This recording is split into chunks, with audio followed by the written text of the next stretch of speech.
Day. Hello, my name is Margaret Ferber. It is with pleasure and honour and pride that I welcome you here today on Arada Country. On behalf of my ancestors and traditional owners, I say welcome again to Mparntwe and Red Heart of Australia. As a national service, we are joined by many people from across Australia, and I also welcome and acknowledge the land they come from.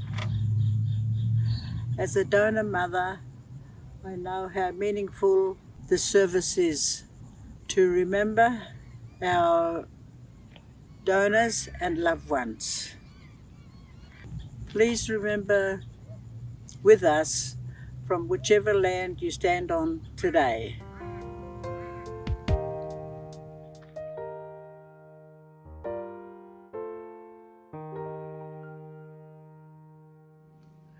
Thank you, Margie, for our welcome to country. It's a privilege to be here on your land and with your support, honouring donors and their families. My name is also Margie. I'm a member of the Australian Organ and Tissue Authority Board and Community Engagement Group. I'd like to officially welcome you to the second Donate Life National Service of Remembrance. The first national service was held last year in 2020 and was arranged so that people could connect in the current pandemic and we could commemorate together the generosity of donors and their families. It's 30 years this year since the Donate Life agencies first held services gathering together donor families and recipients to honour donors, their families, to say thanks and to share stories.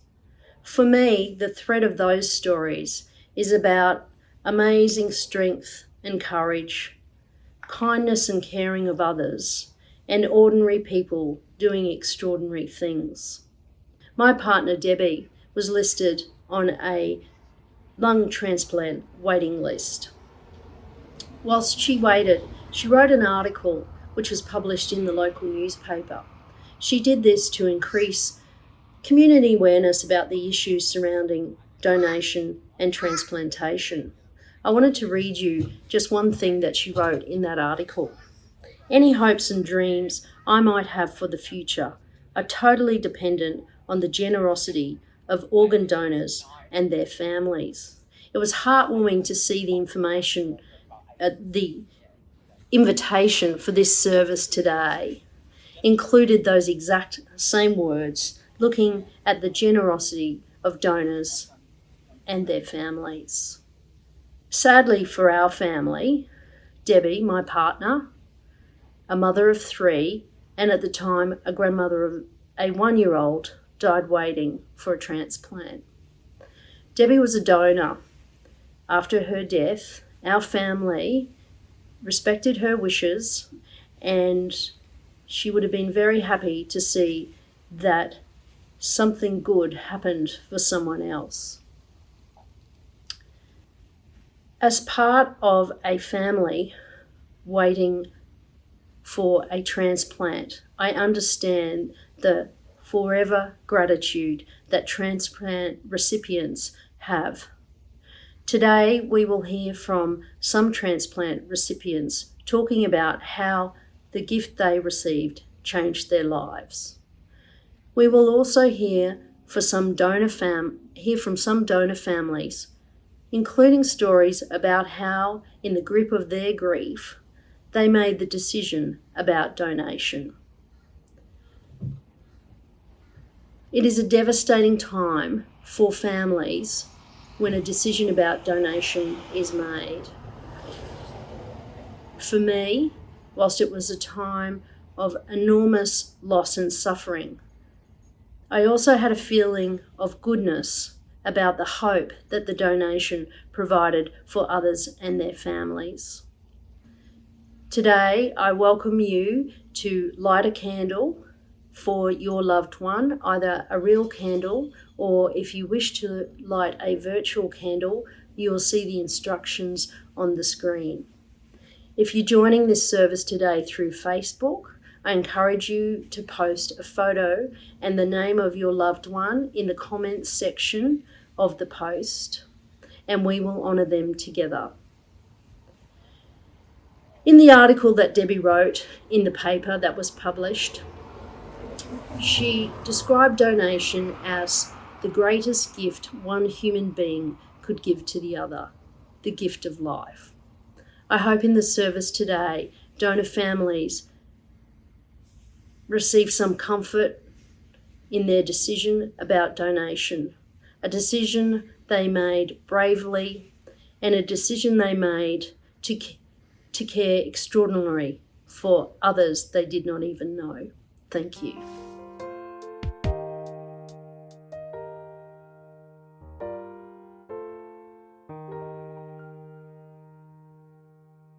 At a very early age, I was diagnosed with a genetic condition that affected the connective tissues in my body, especially in my heart. I had a normal and ordinary, happy childhood, and occasionally I was taken to the doctors for checkups. After my dad passed away from something relating to my genetic condition, I was monitored more closely. I required emergency open heart surgery at the age of 21 for a bleed in my heart. And about 4 years later, I required more open heart surgery to fix a floppy mitral valve. Whilst at home recovering from the mitral valve surgery, I suffered a massive cardiac arrest. This was devastating for me and for my family. My family prepared for the worst, but somehow I survived. I had a life-saving internal defibrillator implanted and I was off, back to Sydney, back to studying and completing my degree. The year prior to transplant, my worst fear happened. I had an arrhythmia and a shock delivered whilst at work, sitting at my desk. My heart went from 60 to 200 beats in the space of seconds. The gift of life call came, a very hard call to process, because your life depended on a person and a family making a decision at their saddest and hardest moments of their lives. After the call, a quiet sense of calm took over and a feeling that everything would be okay. My husband and I headed to the hospital as quickly as possible. My family followed soon after. This heart and I were ready for each other, and I would welcome her with open arms. My recovery post-transplant was long and hard, but eventually I was able to return home to Tas, where the real recovery began. I started rehab with an amazing team of physiotherapists and exercise physiologists to build strength and exercise tolerance. We started slowly and then progressed to getting back to work goals, like sitting and standing from a child-sized chair, and being able to travel alone and lift a suitcase above my head. My donor heart and I smashed those goals in a year. So to the donor and their family that gave me the gift, I say thank you. You have saved my life, but you have also allowed me to live a life that I want to live. Your loved one is a part of me and a part of my story. Forever. We walk together through life now. My family and I are so grateful for your generosity. To all the donor families joining us today at this service, I say thank you. Your special person is loved and treasured. We are all forever grateful. To my family, I say thank you. Thank you for helping me and walking with me on this journey as well. Thank you so much.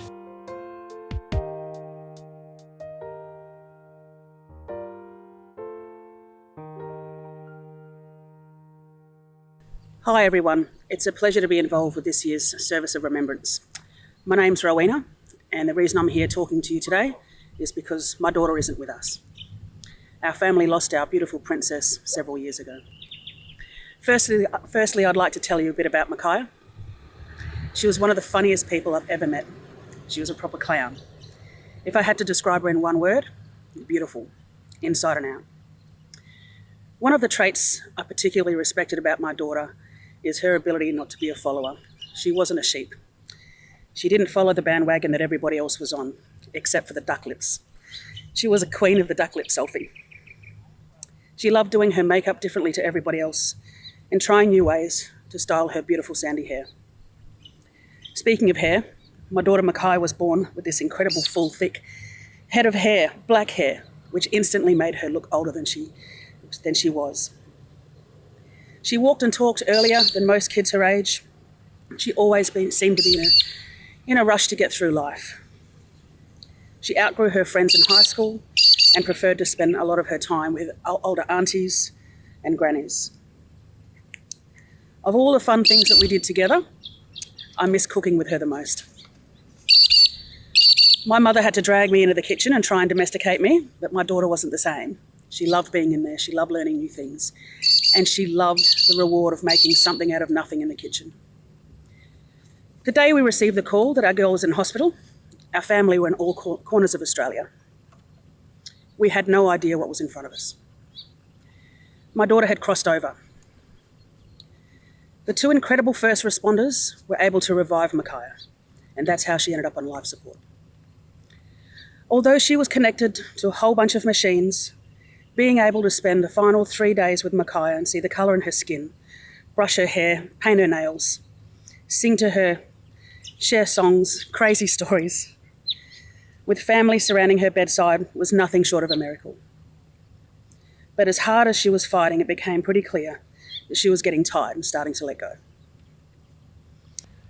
Our Donate Life coordinator at the hospital was amazing.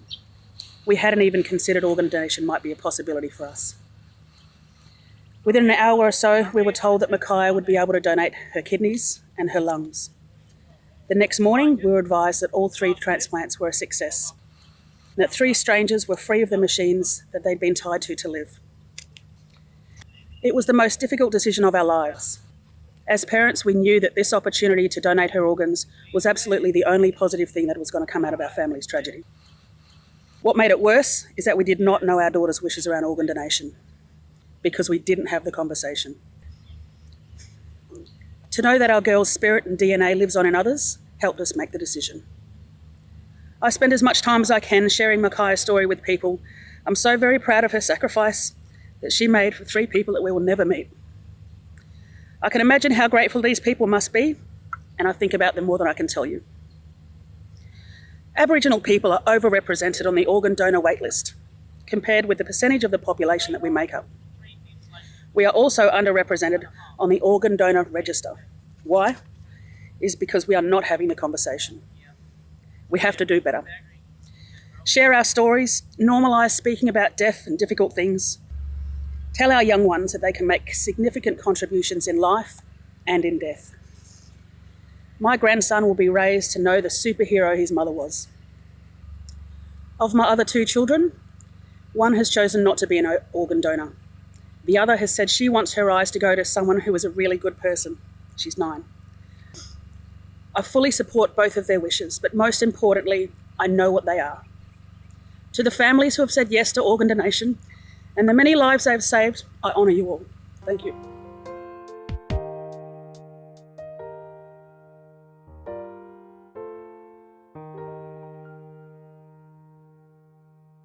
Hi, my name is Manira and I'm a scientist at the New South Wales Tissue Bank. At the Tissue Bank, we coordinate tissue donation right across New South Wales. Just like organ donation, tissue donation has the potential to transform lives. For example, skin donation can help burn sufferers, and amnion, donated by mothers who've had elective C-section, can also act as a band-aid for eye injuries or other wounds. Today, I want to pay respect to all our donors, and I want to thank all our donor families for your amazing generosity that has enabled your loved one to become an organ and tissue donor. We are all standing on your shoulders. You've given us the opportunity to learn and transform lives. Along with your story, there's just one other story I'd like to share, that of Dr. Edward Serm. He performed the first successful corneal transplant in 1905. and he used the donated corneas of an 11-year-old boy to save one of the eyes of a 45-year-old farmer who had suffered severe chemical burns to both eyes. Now, before he had done his landmark surgery, doctors had been trying for nearly 100 years to develop a method for corneal transplantation. His method has formed the basis of how we transplant today. I'm sure he knew he was standing on the shoulders of so many before him, particularly that of the boy's family, who had given him that crucial opportunity to succeed. I want donor families to know that organ and tissue donation not only offers life-changing treatment, but enables researchers like myself to better understand organ and tissue function. Right now at the Tissue Bank, we have projects where we're trying to grow cells from corneal tissue so that one donated cornea can potentially be transplanted into more than one patient. These projects were designed to meet the increasing demands of tissue transplantation and perhaps offer patients and doctors other forms of treatment. The research journey is long, but we must be resilient and innovative if we are to fulfill our duty. And that duty is to improve every potential of organ and tissue donation. Donor families, you are giving us that opportunity to fulfill that duty, just like Dr. Zerm was given his chance to fulfill his duty. Your story sends a message to the wider community that an act of random kindness can transcend all boundaries of race, religion, and social status.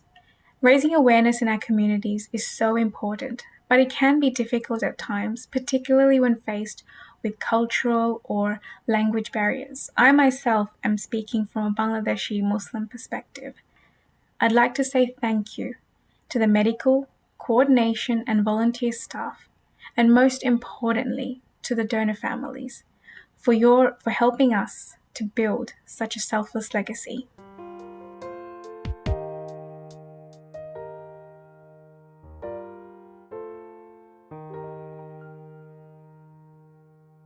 Hello, ladies and gentlemen, it's Magnus Murphy here. My grandmother, Joyce Select, was a kidney recipient in the 1980s. She spent 4 years of her life prior with lupus disease and on dialysis. The kidney allowed her an additional 11 years to be a mother and a grandmother.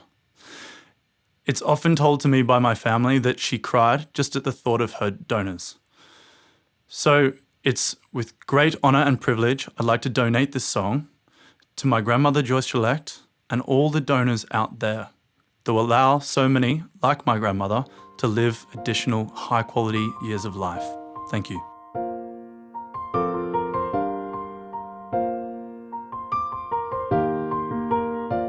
It's been a long day without you, my friend, and I'll tell you all about it when I see you again. We've come a long way from where we began, and I'll tell you all about it when I see you again, when I see you again.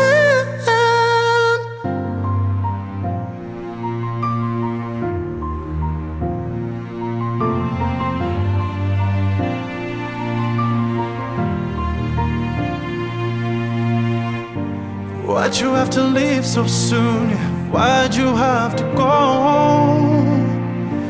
Why'd you have to leave me when I needed you the most? 'Cause I don't really know how to tell you without feeling much worse. I know you're in a better place, but it's always gonna hurt. Carry on, give me all the strength I need to carry on. It's been a long day without you, my friend, and I'll tell you all about it when I see you again. We've come a long way from where we began, and I'll tell you all about it when I see you again, when I see you again.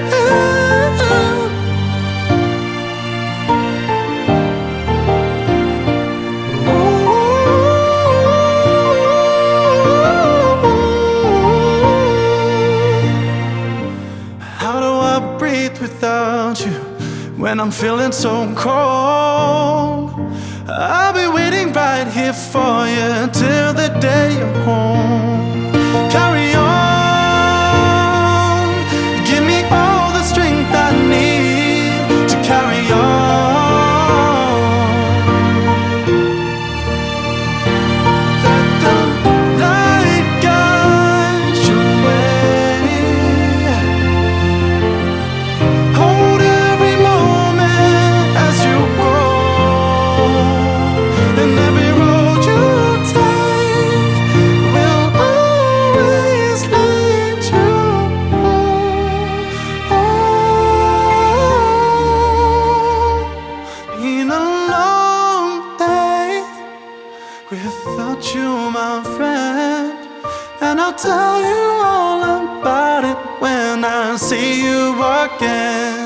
We've come a long way from where we began, and I'll tell you all about it when I see you again.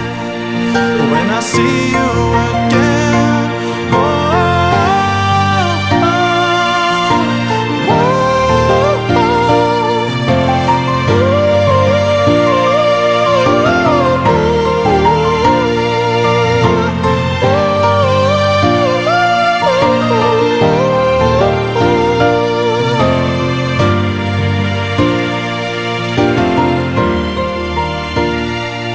when I see you again.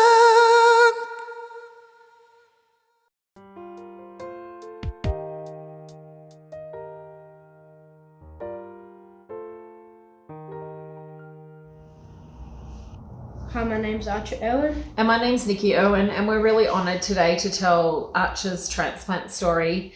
Arch was diagnosed with a medical condition that he would require a liver transplant during his childhood. Unfortunately for Arch, he endured many traumatic years in hospital, full of pain, treatments and procedures.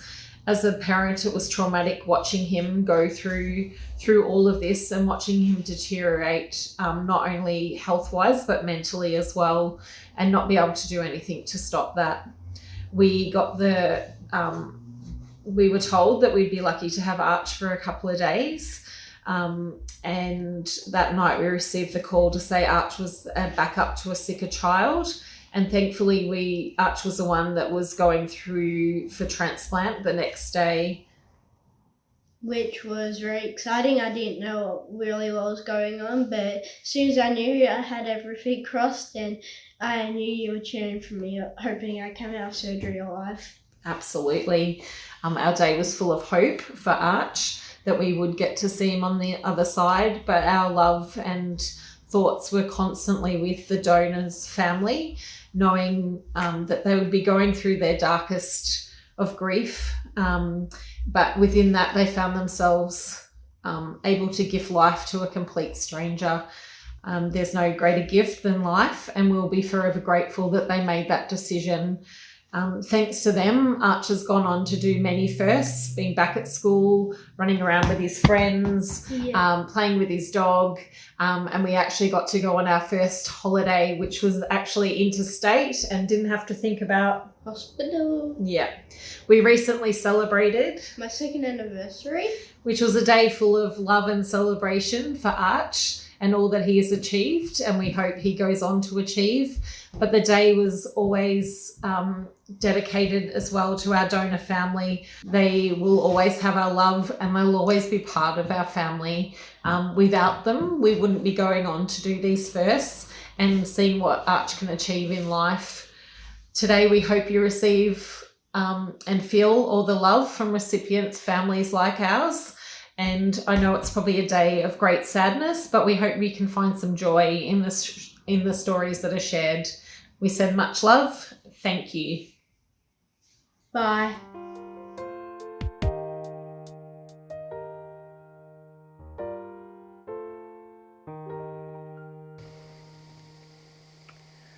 While my donor was dying from a sudden illness, her family made a very courageous decision to honor her choice to donate her organs so that other people may live.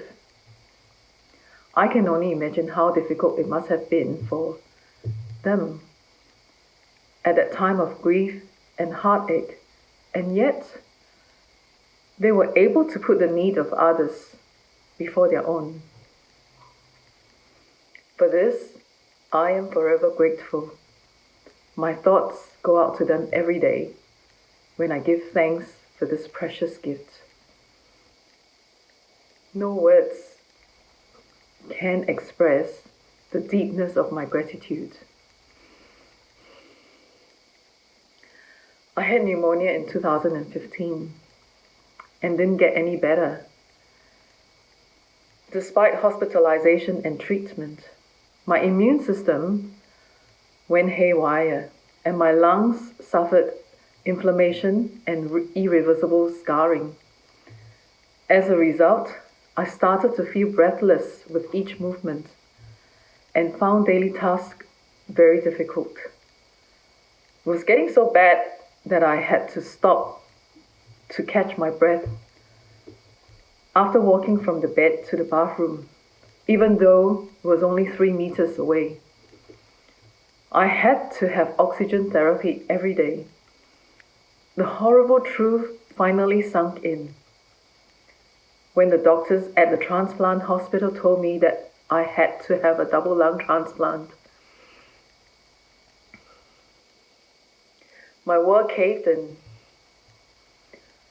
How could this be? I was a busy wife, mum, driving my son to school, to sports, to birthday parties, to sleepovers. It was hard to take it all in, and my mental space went on roller coasters ride. I was a registered donor myself, but little did I know that one day I would need organ donation myself. It took about 6 months of medical assessments before I was placed on the lungs transplant list. I waited for another 15 months before I received a call from the hospital. 8.5 hours later, I had the life-changing surgery. I can now walk up to 3 kilometers without having to stop and catch my breath. Some days, I could even do 5 kilometers. It's such a wonderful feeling to be able to sing on top of my voice. And now it's hard to shut me up. I can enjoy belly laughs with my husband and son. How easily we take all these for granted. I'm so thankful for my donor and her family for this indescribable generosity. I will honor my donor for her selfless act of love and kindness by living as well as I can and by ensuring that I keep exercising to improve my physical strength and my lungs capacity. My thoughts go out to them every day when I give thanks for this precious gift.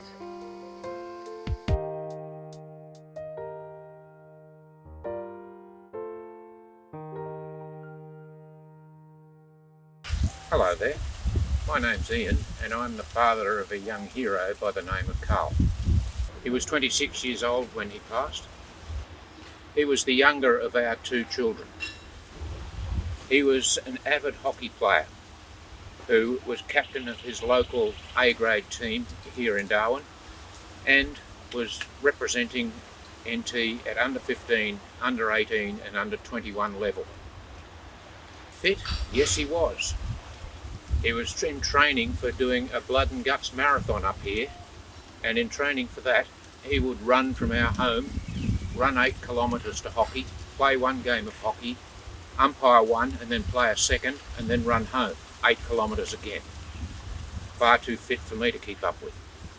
Carl died at hockey training in fact, and he was in training and he went and assisted to get rid of a snake out of a junior change room, threw it out in the bush, and in the process got bitten. We only knew that when he actually had snake venom detected in his blood and urine. He actually died of a brain hemorrhage from collapsing into a drain. We were a bit concerned that the venom from the snake would prevent organ donation, but he actually spent 4 days on life support, and by the time his organs were collected, the venom had been washed out of his bloodstream. So, where do we go from here, and what did I learn from this? Well, I think my main message to all is communicate, communicate, communicate. You need to consider that your family is likely to be in shock when they're making the decision to donate organs, and making decisions while you're in shock is not easy. So they need to be aware that you are a volunteer and that you only need to say yes to concur to his wishes. R.I.P. Carl, our little hero.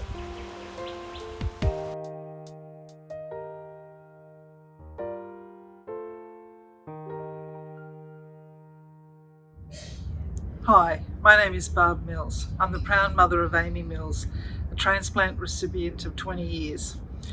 I recall vividly April 2001. Amy was 12 years old, and how terrified I was, as there was no guarantee Amy would survive the liver transplant.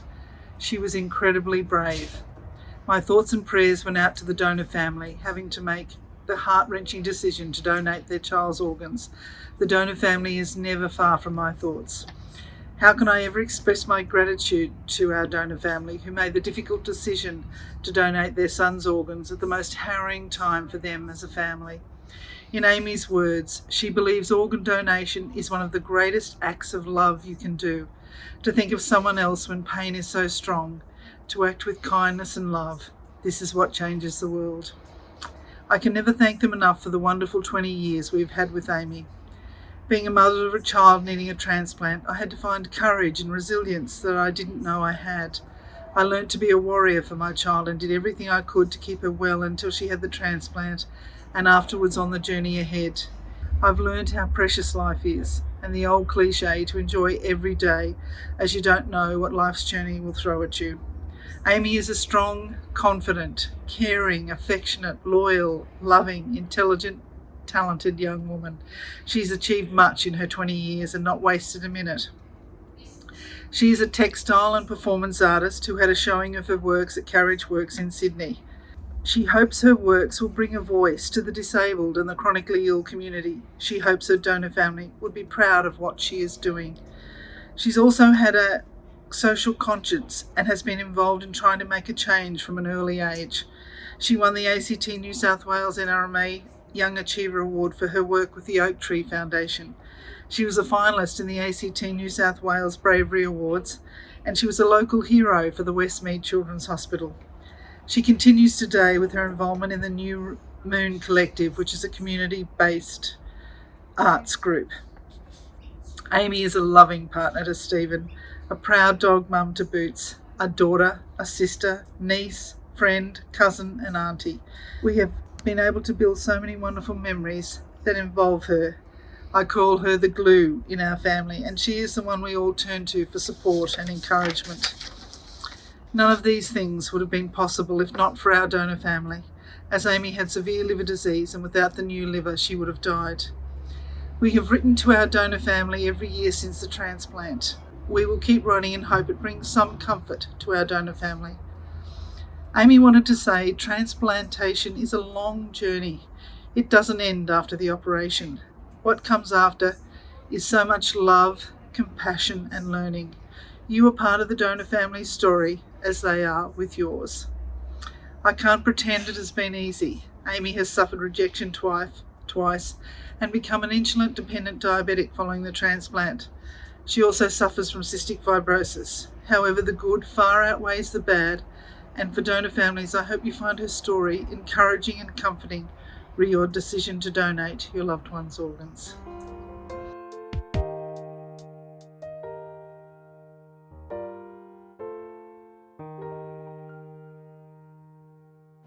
G'day, Mark Colton here, the Federal Minister responsible for organ and tissue donation.